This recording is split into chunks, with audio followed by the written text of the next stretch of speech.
ให้มีคุณภาพได้รับมาตรฐานถูกต้องและสอดคล้องกับระเบียบกฎหมายเนใส่เฮ็ดให้สังคมนั้นมีความสงบและยุติธรรมขอขอบใจข่าวจากสายสมรแก้ววิสิทธิ์ห้องการกสิกรรมและสิ่งแวดล้อมจัดพิธีทำลายสัตว์ป่าและสิ้นส่วนสัตว์ป่าเมื่อบุรุษที่ผ่านมานี้ห้องการกสิกรรมและสิ่งแวดล้อมเมืองสิงห์ห้องการกสิกรรมและสิ่งแวดล้อมได้จัดพิธีทำลายสัตว์ป่าและสิ้นส่วนสัตว์ป่าที่ยึดมาได้จากการลักลอบขายของประชาชนอยู่ในท้องตลาดนั่นก็คือเมืองสิงห์โดยการเข้าร่วมของทานสุดใจไซอินพรกรรมการพรรคเมืองหัวหน้าห้องการกสิกรรมและสิ่งแวดล้อมมีบังดาห้องหัวหน้าห้องการอ้อมผังเมืองเข้าร่วมซึ่งว่าสัตว์ป่าและสิ้นส่วนสัตว์ป่าที่ยึดมาได้ในครั้งนี้น้ำหนักรวม14กิโลในนั้นประกอบมีตัวอ้น1โตเจีย16โตฮอกดิบ16โตฮอกแห้ง6โตสิ้นแห้งหมูป่า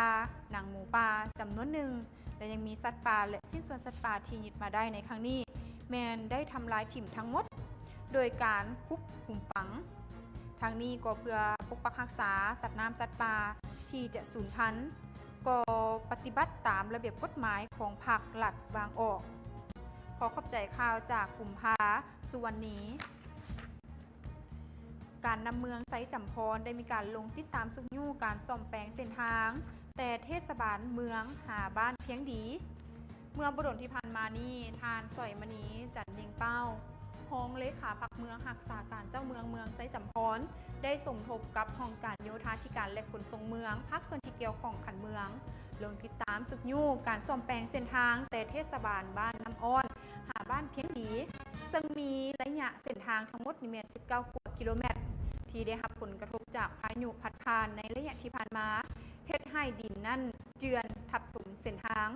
ห้องระบายน้ำเส้นทางบางจุดแมนเป็นคุมเลิกการสัญจรพบความยุ่งยากหลายบอนทีจะต้องได้แก้ไขดังนั้นทางด้านการนำเมืองจึงได้ประสานสมทบกับห้องการที่เกี่ยวข้องเสนอหาบริษัทเพื่อแก้ไขฉุกเฉินในเบื้องต้นการซ่อมแปลงเส้นทางในครั้งนี้แมนบริษัทพาเจริญจำกัดเป็นผู้เอากลจักรเข้ามาซ่อมแปลงทั้งเป็นผู้ประกอบส่วนช่วยเหลือทางด้านงบประมาณในการซ่อมแปลงเพื่อให้การสัญจรไปมาของพ่อแม่ประชาชนนั้นสะดวกสบายยิ่งขึ้นกว่าเก่าและต้องขอขอบใจภาพข่าวในครั้งนี้ด้วยอุทยานครอบครัวทานวาลิยะสีจันท้องทิพย์มอบงัวแม่พันธุ์เพื่อช่วยเหลือครอบครัวผู้ด้อยโอกาสในเมืองวิลาบุรีในระยะที่ผ่านมาศูนย์สุขภาพวิชาชีพห้วยกงเมืองวิลาบุรีแขวงสวรรณเขตได้จัดพิธีมอบหับงัวแม่พันธุ์จำนวน9ตัวรวมมูลค่า36 ล้านกีบที่ครอบครัวทานวาลิยะสีจันท้องทิพย์กรรมการประจำพรรคแขวงเลขาพรรคเมืองบริจาคให้กับศูนย์สุขภาพวิชาชีพห้วยกง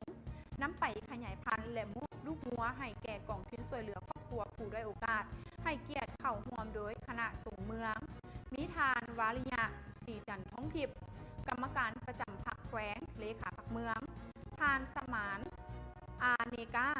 ผู้อำนวยการใหญ่บริษัทล้านสร้างมิเนโลนจำกัด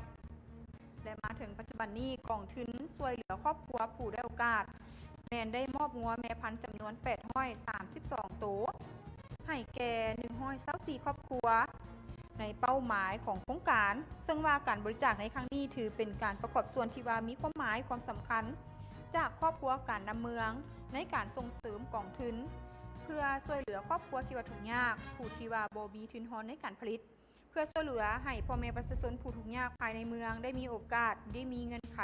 ทำการผลิตสร้างเศรษฐกิจให้กับครอบครัวให้นับมือนับดีขึ้นเทื่อละก้าวขอขอบใจข่าวจากวิทยุกระจายเสียงแขวงสวรรณเขต